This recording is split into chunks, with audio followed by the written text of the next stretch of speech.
Oh my God. Yo, I cracked myself up. We're back. It's Live Radio Free Brooklyn. Ben Talks. It's Ben Lewis, Addy the Baddie. We are here live on your airwaves. Hey. It's time for trending topics.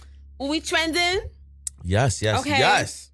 Let's do it. Yeah, so there was a Oh my God, I don't know how my shorts is gonna look in this video. I don't want to look like a hoochie.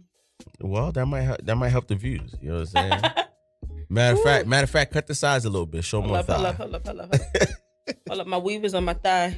Oh man. So there was a big blackout this weekend, man. Okay. People were like in Times Square with no power. Mm-hmm. The whole west side of Manhattan was out. What happened? Is the crack in your throat? Just get stuck in the back? Hey, look, I don't know, man. I had a rough week, so I don't know. My body is feeling all of it. Crack is whack. All right, so Con Edison apologizes, but offers few clues about the root cause of this blackout that took place.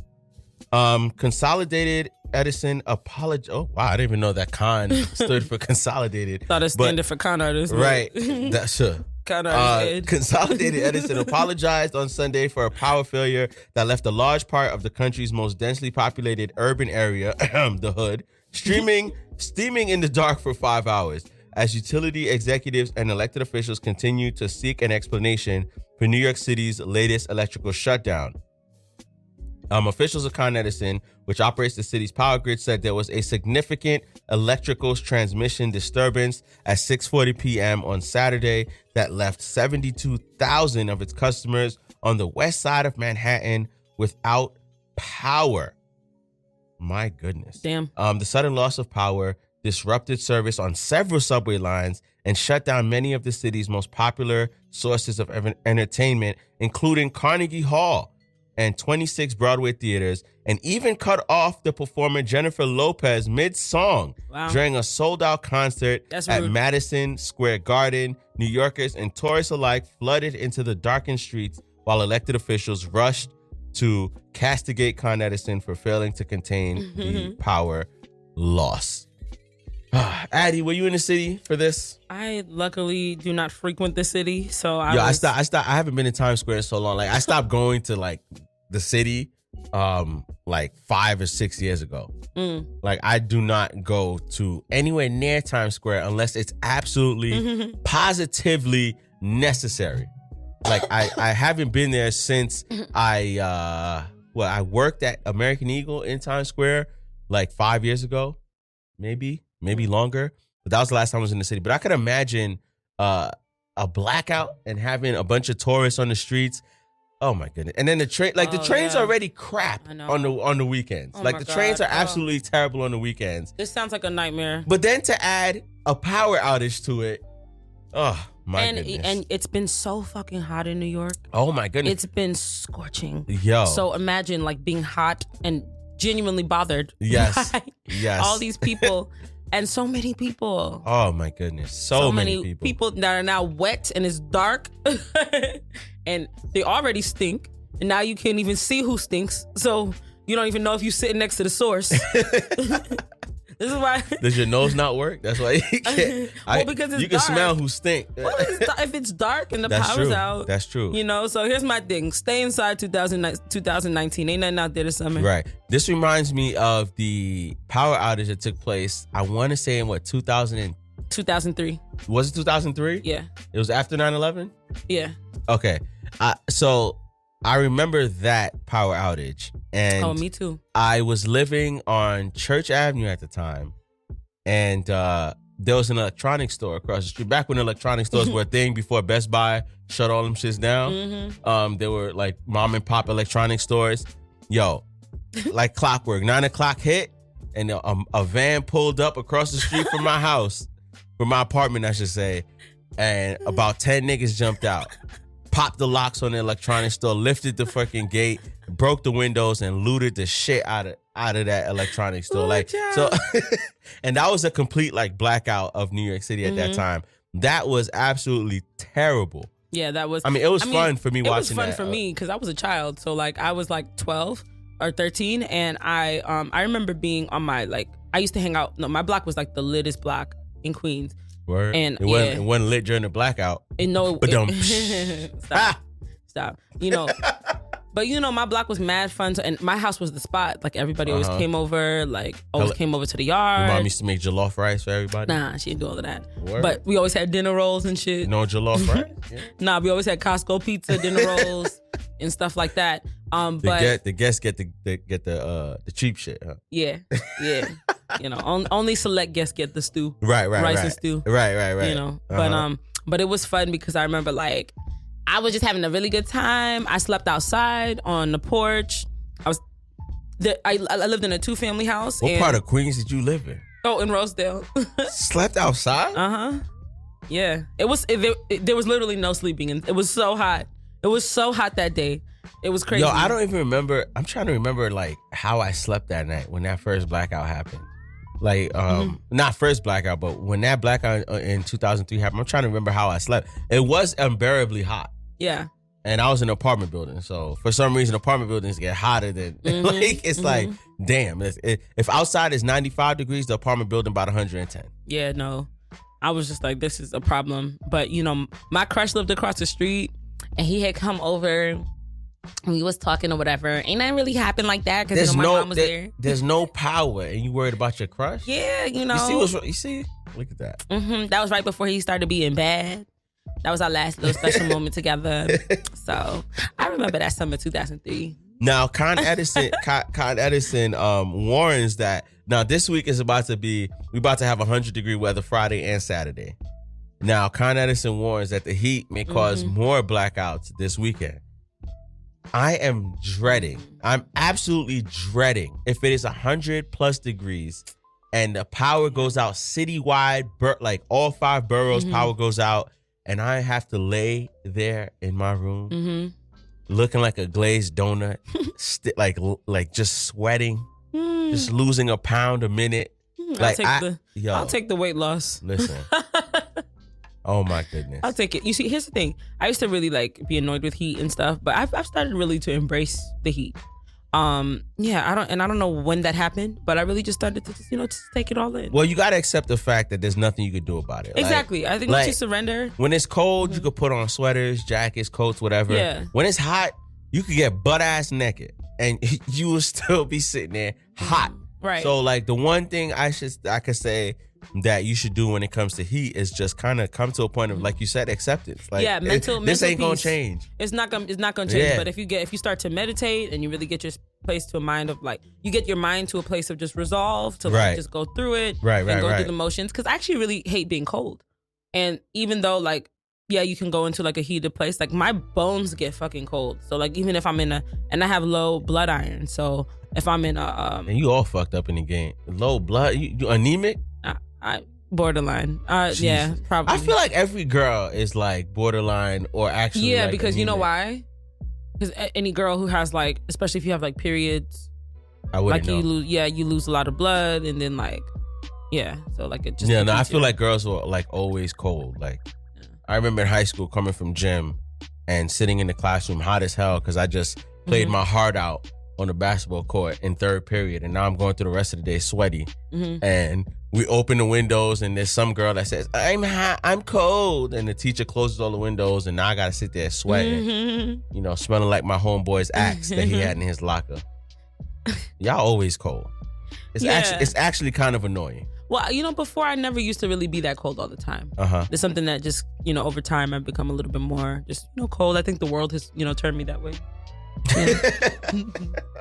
The world has made your heart cold. Sick of these niggas. Oh, man. Speaking of cold, teachers are suing the U.S. for not following through on their loan forgiveness, right? Oh, my God, yes. And so I saw this report. I used to be a teacher, for those who don't know. And, one of the incentives for attracting teachers, especially in a market that is not very attractive, is letting teachers know that, if you decide to commit your life, 5 years of your life, to this profession. That's a long time. A very long time. Especially with they say millennials don't want to be at jobs that long, 5 years. We average 2.5 years or 3 years or something like that. That's usually about me. Yeah, I have commitment issues with jobs.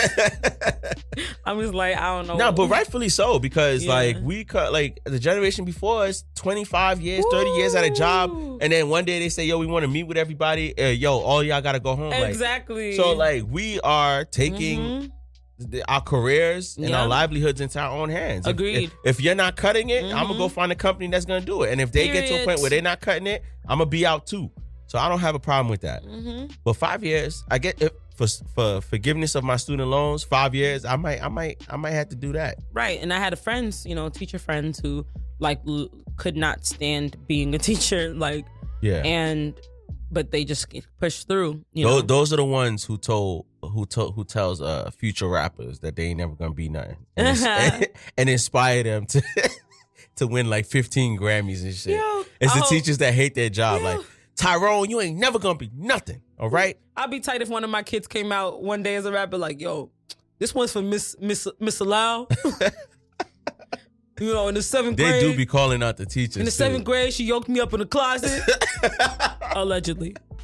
She told me I wasn't gonna be shit. Word, they do be calling out teachers too. They be like, yo, look, you was making your $50,000 a year. I made $50,000 for a show. Right, exactly. And it's like, damn, like, this doesn't make us even, nigga. You drop kicking me in the throat makes us even.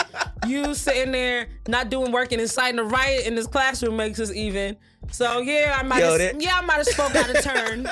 But that ain't nothing compared to all the times that you sat there and violated me, cursed me out, called me ugly, told me my breath stink, called me a bitch, and all this stuff. And then all I told you was that you ain't gonna amount to nothing. Right. You could you gotta have a sit down with these dudes. Like, yo, you could understand the shit you was doing in high school. While I told you wasn't never gonna be nothing, right? Like, but I've never told a kid anything like that. No, you can't say nothing like that. I would never say that. Because I really do believe in the children. I really, even the most challenging kids. Like, I really like. At least you're fucking funny. Like, there's really there's always something about you. And for me, I'm more forgiving with children. Like, the far less patience with adults. But basically, this woman, Debby Baker, is suing the U.S. government because basically, for this reason, that she's a teacher based out of Tulsa, Oklahoma, and I know they don't get paid that much out over there. Right. So she has $76,000. That's it? What do you mean that's it? $76,000 in student loans. Yo, some schools charge you. That's how much it costs for a year. 76 grand. Well, I mean, she probably went to school in Oklahoma, so I'm sure that her salary matches what that low. You know what I mean? Her salary is probably nothing. Yeah, like, I'm pretty sure she's probably making like $30,000-$40,000 a year. They don't really make that much down there. So she's suing because, basically after these 10 years, all you have to do is provide some like level of proof that you've worked and that you get some documentation paperwork signed, from the principals that you've worked under and, just proof up your licenses and stuff. And then it really should be just an easy deal. I know some people who got their loans forgiven and it was just a 1, 2, 3 snap. But, I think that any teacher who's, thinking about getting their loans forgiven, like, don't wait. Like, anything you need to know about it, like, start preparing that in advance. Find out all that paperwork, get it all in order before that deadline, because, you don't want to miss out on that opportunity to get that done. And usually there's just a number of documents that you have to have. So you want to just be aware of that and be getting those along the way. Like one of my teacher friends, she had to go back all the way to her very first principal that she taught under and to get and locate her. And this principal actually retired. Right. So she had to literally find this woman and stalk her, right? To get her signature and proof that she worked I wonder there. how hard it is to find like someone that retired. Like, you just find run a name check in like Florida or something like that, because that's where most people go and retire. Well, I mean, but that's why do they have to do why does it take so much? Like, you got to do all of that just to get your loans forgiven? Golly. Sheesh. So get your stuff together. But she filed this lawsuit, and I don't know why they didn't honor her teacher loan forgiveness. I'm not sure why. They said she was told that she had the wrong type of loan, and if she'd known from the beginning, she could have switched loans and ended up qualifying. But she says nobody even told her. Damn, so that's another thing you gotta check. Newsflash, every type of loan is the wrong type of loan, okay? Right, exactly. Yo. And it's the right loan to get forgiven. Right, that's what I'm saying. Like, so now there's a criteria to what kind of loans can be forgiven. Like, are you kidding me? I know. There's always some type of caveat. There's always some type of trap door that you're gonna fall into. Okay. Like, yo, I have these loans. They always say sometimes you can't get like federal loans forgiven and all types of crap. I mean, listen, education like getting a college education costs too damn much. Way too much. Anyway. All right. And I stand with my white sister, Debbie. Right. Like, and not everybody is going to be able to run super fast. All right. Or have a jump shot or be super smart. Mm-hmm. Like, not everybody has those abilities. Exactly. So, like. But you shouldn't have to be in crippling debt because right. you don't have those abilities, right? That's what I'm saying. And that's my issue with, just how a lot of things work in this country is that, like, I shouldn't have to be extraordinary to survive. There's more than enough money in this country for me to have at least a basic basic standard of living. Well, I was pretty decent and I was able to avoid those. But, but still, education costs too damn much. It does. And granted, like, if I'm committing, I'm giving you 5 years of my life, all right, when I could probably move to another school district, go teach out there. Like, the whole point of these loan forgiveness things was to kind of keep teachers that are from the community, from the area, in the community and in the area, so that, like, it's like, okay, I understand where these kids are coming from, and they'll be better able to communicate with these children that they're having to teach. But in this situation, like, what's the wrong type of loan? What does that mean? What does that mean? Like, the wrong type of loan? Any loan that I take should be forgiven if I'm committing to 5 years of working in this area. Like, there should be no wrong type of loan. Yep. Like, any company, any loan company, any guarantor or whatever that doesn't want to cooperate with this loan forgiveness program that is in place for teachers, they shouldn't be allowed to give out loans. Yeah. Straight up. I agree. And here's just one last PSA. For anybody who's 18, 19, 20, any age really, and you live in New York and you're, maybe torn about college and maybe you got into a college, that maybe your dream college, let's say, Penn State, right? And that was my dream college too. Right? And you really want to go there and everything. And then I sat down with a financial aid advisor. Okay, I was like, wait a second. Okay, now. that's where I'm heading. That's where I'm getting. Because that's an out-of-state public school. Okay? Right. Don't do it to yourself. No. Don't do that shit to yourself. Absolutely I understand not. You may love Penn State, find a friend, get a pen pal, go visit, maybe during homecoming if that's something that you really want to experience. But school in New York is free. Okay, so please, if anything you want to spend your money on, get a job. If you want to leave your house and do the independent thing, sure, go get a job and at least pay for your housing and figure out a way to sustain yourself in that capacity. But do not pay for a loan right now. You literally have opportunity to free college. City College is a bomb ass school that you can currently get into for free, right, if you have somewhat decent grades, right? So, like, define decent. I don't really know what the criteria is. But either way, college is free in New York. So even if you can't make it that high, you can go to other places, right? Yeah. So, like, literally just stay in. I know you don't like your mom. I know that it's hard and you just had this vision of what college was supposed to be like. Just do it because of sitcoms and television shows. Yeah. But just do it for 2 years. One of my friends, she actually a family member, she went to school that she didn't really want to go to for the past 2 years, and now she got a whole full financial aid package to NYU. So she bite the bullet, right? There you go. Did really well on 2 years in that school. Now she's at NYU and with a good package. So please just be smart about this. I know that you really want to have fun. You have this vision about what you want, but especially if you're not automatically going into like finance, or if you're not automatically going into, even if you are going into those things, you never really know, because your college changes your perspective on things. Like, it opens up your mind. It makes, sometimes you may have thought you always wanted to do something and then nothing would ever change your mind until it does. Yeah. So don't put yourself in a situation where now you have $100,000 in debt and now you're not able to pursue all the things that you want. Like, I'm grateful because I don't have to do that. I have like very few loans that I had from grad school. Didn't get them forgiven. Didn't stay long enough to get those forgiven. Well, here's I didn't know Addie went to grad school. I did. Oh wow. But that's neither here nor there. She's only like 22. That's that. Wait, what is that? No, go ahead. Continue.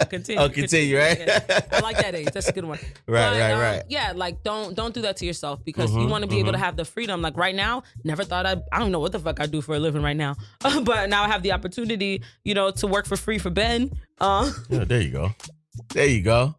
have the opportunity to pursue my dreams and I don't know. You take more vacations than I do. I want to say you working for free. I'm happy to be able to pursue my creative passions, right? Without having to like be like, oh shit, I need this so I can pay for this every year, every month. Right. Like my money comes to me now, you know? Mm-hmm. So keep that in mind. That's just all I have to say. That's right, man. Mm. College is the biggest scam. Anyway. So there was some ICE raids that started on Sunday. 8 known attempted arrests have been made by Immigration and Customs Enforcement in New York City so far since this weekend, when raids targeting thousands nationwide were expected to begin.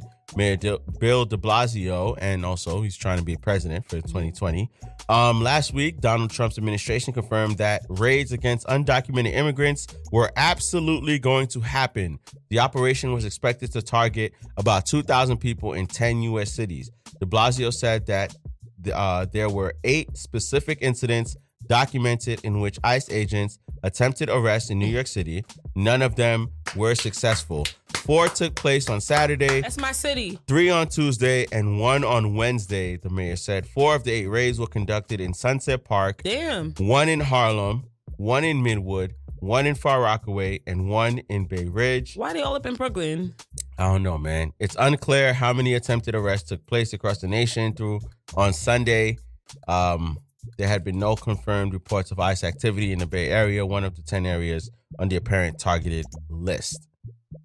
Yo. So this has been like one of Donald Trump's missions from like day one. Like he has launched a war against like immigration since he got into office, since his campaign trail. Like this has been the main thing because he made people believe that somehow undocumented immigrants coming into this country and doing all the jobs that no one else wants to do is taking jobs away from all the other entitled, privileged white folks that that voted for Trump and put him in office based on these claims that he made.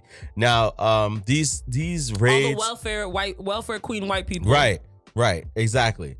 Now, just a couple things to remember. Now, the raids, they're going to be targeting certain areas in the states: Chicago, New York, Baltimore, Atlanta, Miami, Houston, San Francisco, Los Angeles, and Denver. Those are some of the areas that they plan to target. And a couple points how to protect yourself during an ICE raid. Don't open the door. ICE cannot come in without a signed warrant. They can only come in if you let them. Don't say anything. You can plead the fifth. Remain silent. ICE can use anything you say against you. Do not sign anything. Ask for an attorney before signing anything that ICE agents give you. Report and record it. It is, if safe, use your phone to take pictures and video to capture badge numbers, agents, and everything that happened, and also fight your case. Find an attorney to discuss your options. If detained, you may be able to get bail. So these are things that, much like the police try to take advantage of, I'm sure ICE will try to take advantage of, is people not knowing what they have the right to and to do and not to do. And sometimes we see an authority figure and we just kind of forfeit all of our rights just out of ignorance, out of not knowing. And fear. Exactly. Fear. Right, exactly. So you're like, man, if I speak up for myself, I might get beat up, I might get killed. You know what I'm saying? And you're gonna get paid leave. Right, exactly. So like these are just some of the things that I mentioned that you should keep in mind. If you have any undocumented family members that's here, if you are an undocumented person yourself, these are the things to remember. You have rights, even though you may be undocumented, whatever the case is. You absolutely do have rights. They cannot just as a human. They cannot just come into your place, arrest you, say whatever they want. You don't have to cooperate with them on any level. You don't have to give yourself up. Like there are things that you can do to protect yourself from being deported or worse. I don't know what the goal of these raids are, but the things that I just mentioned is things that I think everyone should know, and we should be spreading the word on these things. I agree. I just want to end with one thing. Yeah. I found this tweet that really just kind of spoke to me on this issue, which is basically, just shout out the person who wrote it, at Horse Whisperer. That's an odd, is that Twitter? Twitter. Oh, of course. That's Horse, H-O-A-R. Oh, Horse Whisperer. Okay. Yeah, so I guess, You ever heard a horse person whisper? Oh my God. I used to love swimming. You know that. No smoke cigarettes, people. Ben is not allowed to drink wine anymore. Okay. So, oh my goodness. At Horse Whisperer, a year ago, we were shocked. We were shocked kids were being taken from their parents. We are no longer shocked by that. Today, we are shocked by how these kids are being treated. A year from now, we won't be. This is how society slides towards atrocities and genocides. Shock, adjust, shock. And I thought that was really powerful because all the things that are happening, you know, none of them are actually little, right? Right. All of them are really, really freaking problematic and really scary. And I think we're just so desensitized as a community. And when I think about like some of the past atrocities that I've seen globally, like I'm thinking like, you know, Rwanda, like, you know, as we sat there and we all watched Hotel Rwanda, devastated, thinking about like, how could this happen to this country? I got a confession to make. I only made it through about 20 minutes of that movie. Okay. I'm sorry. Okay. I'm a horrible person. That's okay. I was just thinking like, how could these people just allow this to happen? Right. Like, right. How come no one spoke about it? How come no one fought about it? And this is what happens, you know, people are shocked and then they move on and then they move on and then they move on. So we really do have to like look out for each other and, you know, just try to help in whatever way that we can. Yeah. Especially the way things travel now, the way we get out, a lot of us ingest our news is through social media. And you could wake up in the morning, right? And something's trending. And by the time you check your phone at lunch, like something else, like whatever was trending at 8:00, it's completely gone. Yeah. And something else is trending and now you're into that. Like, I think our attention spans have gotten like a lot shorter. And we just don't care about things for as long as we should. And so then our empathy goes with it, right? Right, exactly. And I think the government knows this. So we'll be outraged about things and they'll just be like, all right, just like, we're not going to act on it. We're not going to do anything about it because in a few hours, in a few days, in a week or two, no one's going to be talking about it. You know what I'm saying? So it's the same thing like you mentioned with that tweet. The kids are still being locked in cages, separated from their families. Yeah. But it's not as big of a news story as it should be because technically it's old news. You know what I'm saying? That's the fact. Yeah. So that is really sad. And if you're illegal and you need a place to stay, you can hit me up. You sure you want to say that on the airway? Huh? And you cool. And you cool people. Addie, I don't want ICE busting down your door. Talking about they gonna send you. Look, I'm not saying to hit me up to stay with me. Oh, okay, okay. Let me direct you in the appropriate resources. Oh, okay. I feel you. You know what I mean? I feel you. I have some friends working in this space, so let me know. So what we got next? What's coming up? Robert motherfucking Kelly. Oh my God. So Robert motherfucking Kelly. Big fella. Okay. You going to jail. Okay. Okay, I like to tell complete stories, so probably one of the greatest singers of all time. Oh yes, absolutely. Now, have you removed all R.Kelly songs from all your playlists? I've removed them from my playlist. Listen, man. Now, here's the thing. Listen. What I can't control is my impromptu, I used to think. Like, literally, that shit is of me. Like, I used to think. Listen, like, everyone that graduated kindergarten between 1995 and 2000 saying, I believe I can fly. But you had to rate these girls. Okay, you know what I'm saying? Like, come on, Kels. I'm standing here looking in the mirror saying, damn to myself. All right?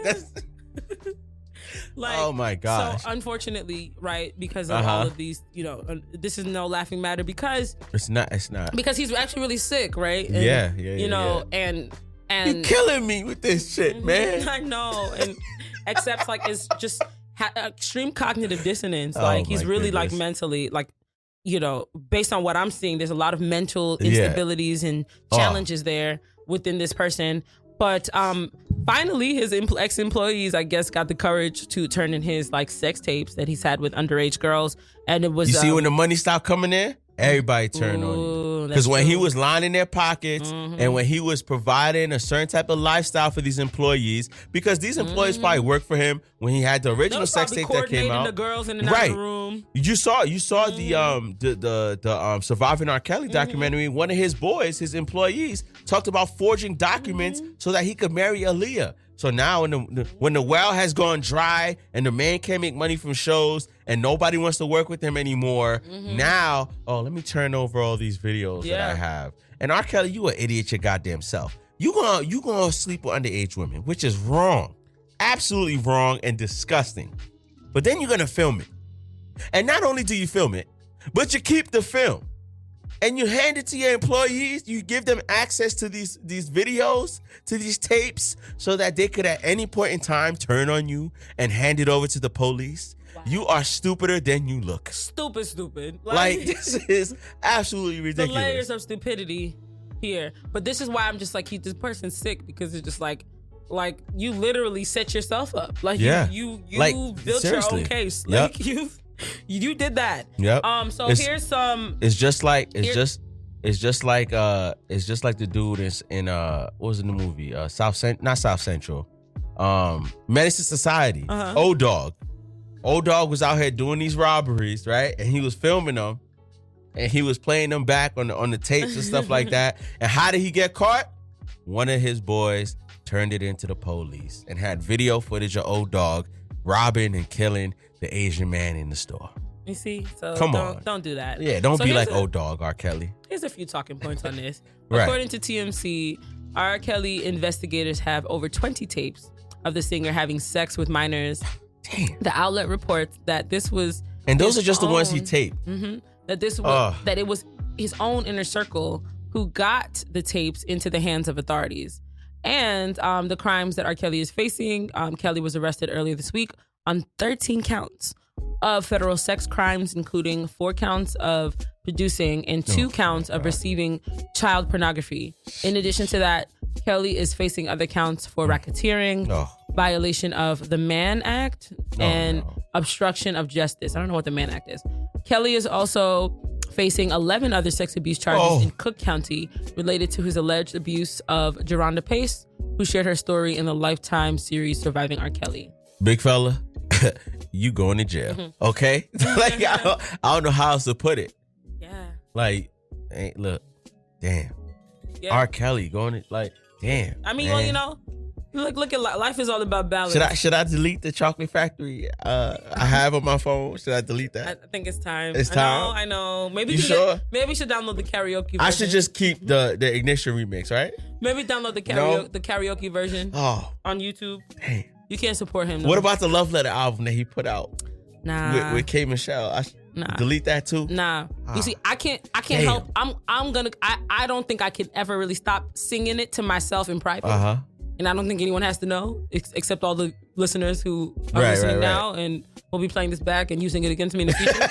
But they're gonna wait till you blow up too. They're gonna be like, you problematic ass bitch. They're gonna choose us to host the Grammys and then boom. Right. Add these comments from Ben Talks back in 2019. Exactly. It's gonna surface. Oh yeah. Also, anytime just in the case that any of this comes to backfire, I'm a comedian. Everything I'm saying was a joke. This whole show is. Oh, also, we have a script. Don't forget to throw in that it was a different time. It was a different. Throw that in there. It was a different time. It was a different time where racism, homophobia, and sexism was allowed. Yeah, it was all okay. It was all okay. Okay, then. It was totally okay to beat your wife upside the head. Everyone was doing it. Damn, Carlos. Damn. Yeah, so it was never okay to have sex with women underage and to rape them and to enslave them. So R. Kelly, you know what's crazy though? Like all this stuff about R. Kelly coming out, it made you realize, like, is there an R. Kelly song that, like, we all have playlists of songs that we listen to like all the time, right? And on that playlist, is there any R. Kelly songs on your playlist that you listen to all the time? Like, I know for me, like, I have to search for certain R. Kelly songs that, I haven't heard this in a while. Let me play this. Like, there's not a R. Kelly song that I have on my playlist that I listen to every single day. No. Right. So it's like this stuff with R. Kelly made you realize we weren't checking for him as much as some people might have thought. Yeah. It's honestly the worst. Honestly, I'm going to really blow the whistle on the fucking black aunties. They are the worst. The older black aunties and grandmas, they're the ones who say they're the ones going buying tickets to his shows. They've been defending him since he's been on the court. Not to mention one of them black aunties bailed his ass out recently. Like, he got locked up. when we talk about the patriarchy, you know, when I sit here and I talk about the patriarchy, that includes these women who uphold the patriarchy because they couldn't exist without them. They validate it and they sit there and support men like this. Shout out to the women that uphold the patriarchy. You know what I'm saying? Us men got to stay in power, and we need the support of y'all women that will blindly support men, no matter what we do, and refuse to hold us accountable. Proponent of the aunties who support rape. Aunties for rape. Oh my God. Aunties for rape. No. So they're the ones. These are the aunties who, you know, go to the family reunion picnics, and instead of mentoring and encouraging the young cousins and family members, they sitting there judging them. They sitting there calling them fast. Meanwhile, they just wish they had a nigga. So bye. That's a fact. And so because they just wish they had a nigga, they choose a rapist. A rapist who's literally not checking for you. You are not his type. Right. You are literally not his type. They the ones that say stuff like, them girls might have been 14, but they knew what they was doing. Exactly. But you know what? Here's the thing. You could debate whether or not a teenager knew or didn't know what they were doing, but there's absolutely no debate about what an adult chooses to do. Right. Adults always know. An adult always knows what they are doing, and even if an adult doesn't know what they are doing, they are responsible under the freaking court of law. I'm gonna have to disagree with you on that because I have absolutely no idea what I'm doing in life. That's okay, but you will still be held accountable for it. Other than this, and the law will hold you accountable for it. And I am. Yeah, you're right. This is the one time where I'm in agreement with the law. You're right about that. So, man. All right, next. P. Diddy making the band back. Oh my God. Ooh, he about to be Senate. I don't know if millennials is gonna go for this. Go to walk across the bridge and get me a cheesecake from Junior's. Because millennials is the type to be like, listen, I don't have to stand for this, and I'm gonna leave. Uber Eats. Right, Diddy. Look, Postmates. Nah, but this is kind of cool. It's a shame that he has his own network and it's coming. He's not bringing it back on Revolt. Yeah. But like you mentioned, like when we were on the call planning this out, maybe MTV has some sort of exclusive rights deal to making a band. But still, this is kind of cool. But I the thing is, like, my thing about it is I don't know if this will work in today's climate because, in my opinion, outside of the Migos, the rap group is dead. The R&B groups are dead. Like, it's all about finding that one singular talent and getting the machine behind them and pushing them. So I don't know if this makes sense to even bring it back. And apart from that point that I just made, I'm not a fan of reboots. I think things need to stay the way they were, how they were back when they were on, and they need to stay as distant memories. I'm not a fan of bringing things back and adding all this new age, flair to it. Like, I just think certain things need to stay the way they are. Making the band is great because we can sit back and think back to Dylon saying that he's the top 5 greatest rappers. We can think back to Diddy shutting down the studio for no reason. We can think back to him sending cats to walk across the bridge to go get him slices of cheesecake and breast milk from Cambodian immigrants. Well, that wasn't real, right? That was Dave Chappelle. Oh, that was a Dave Chappelle joke. My bad. I thought that was real. But I'm not a fan of reboots. I'm not sure if this will work. Here's the thing. We'll see. Diddy's very entertaining, and he doesn't give a fuck. So I'm really curious to see how far he pushes. Especially we live in a different generation now. This is people are much more sensitive. The post millennials, they're like, I wonder if he's the way he was talking to the generation. Because the people who he was kind of yelling at before, they're like the generation above us. So exactly. They have a little bit more tougher skin. Right. Diddy is not going to be talking, to this younger generation. No. And I just hope, I really just see a lot of people crying and breaking down. That's what I foresee. But, I don't know if I agree with the whole group thing kind of being out of style. I guess it just depends. I think groups are just more dynamic now. I think he can really reinvent what a group means. Because when you think about the Migos, they're not the typical group, right? They're not doing choreography. They're all about energy and vibe and whatnot. Right. When you think about the City Girls, they're all about energy and vibe, and that's there's not hardly the City Girls, the group that can't ever get together. One is in jail, and while one is about to come out of jail, the other one gets pregnant. But they'll be all right. They'll be all right. We just gonna have JT now for the next couple months. Nah. Because Young Miami want to go get pregnant. She'll be all right. She had a baby already. She know what it is. She know how to. I'm saying though, you gotta be out of commission for a little bit, well, right? Yeah, I mean, not every artist is always doing stuff all the time. Right, that's true. But I don't know, and this is a little bit off track, but I just feel like the timing of it, and this sounds horrible, but I do feel like certain, like when you're at a certain point in your career, it doesn't help you to get pregnant, or if you're a guy, get married. Like if you're like Chris Brown at the height of women being attracted to you, right? This is before the beatdown of Rihanna. Where you're a sex symbol. If you went and got married, it kind of takes you off the market and it kind of hurts your sales. Does it, or does it? I mean, I don't know. I think it can go either way. I think people can also like really respect you. Like I feel like women really do respect men who like, take, especially women who they also like seriously. Yeah. Maybe if he married a random, if he married Rihanna, I think people would have been like, oh yes, like Jay-Z's career only elevated with Beyonce. Bro, there's very few women in this game that you're gonna marry. Like other than Beyonce, like, Rihanna. Who are you gonna marry? Right, for whoever marries Rihanna, yeah, like your career is gonna be elevated. After that, any other like woman in the entertainment industry. Like Russell Wilson. Yeah, sure, it's a risk. Like Russell Wilson married Ciara, and it seems like he's doing more for her career than she's doing for him. Like she gave him cool points with the black folk because he got that slick back hair. I would actually say that they're pretty equally yoked. No, I don't know. He was a Super Bowl champion. I don't know. Yeah, but I mean, not everybody watches football, but people know Ciara and she's bad and she's nice, and I think it kind of like makes sense. Yeah. Yeah. I mean, I don't care about football, so I like. Right, yeah, I learned about Russell Wilson through Ciara. That's true. I learned about Russell Wilson from his Rose Bowl performance when he was at Wisconsin. All right, it was an epic Saturday night. Great dad, by the way. It was an epic Saturday night, and he had transferred to Wisconsin, right? Yeah. And he led them to their first Rose Bowl win since 1952. But that's for another show. That's for another show.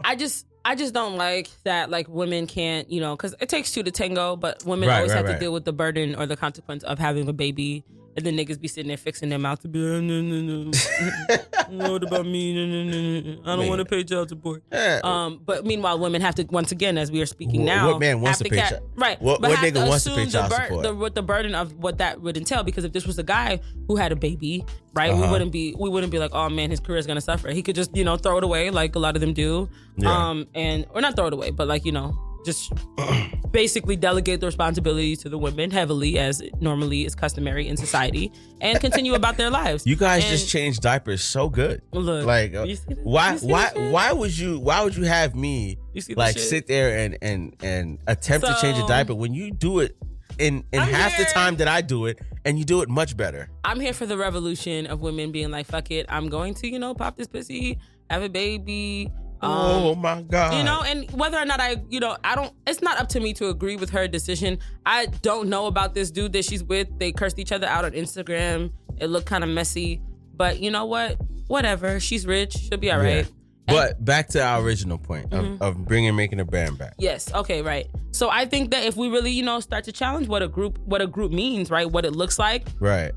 We didn't expect for the Migos to be like a boys band that is like basically like Beatles, almost like reach Beatles level, right? People really fuck with them. City Girls are popping and empowering women in interesting ways and in different ways and unique ways. So I think that this would just be like a more modern twist on it. I don't think it's going to be like the traditional, all right, 1, 2, 3, pop. It's going to be a lot more like different dynamics. Like a lot of these days, people rap and sing. Like people do a lot of things now, and I think it's going to be really interesting, especially if the casting is right.